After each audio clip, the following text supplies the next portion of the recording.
తెల్లవారితే చక్రవర్తి అయి రాజ్యమునేలే రామయ్య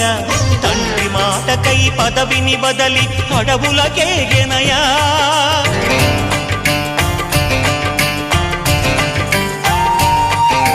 మహిలో జనులను కావగ వచ్చిన మహావిష్ణు అవతారమయ్య ఆలిని రక్కసుడపహరించితే ఆక్రోశించెనయా అసురుని త్రుంచి అమ్మను తెచ్చి అగ్ని పరీక్ష విధించెనయా సాగలి నిందకు సత్యము చాటగ కులసతినే విడనాడెనయ నా రాముని కష్టం లోకంలో ఎవరూ పడలేదయ్యా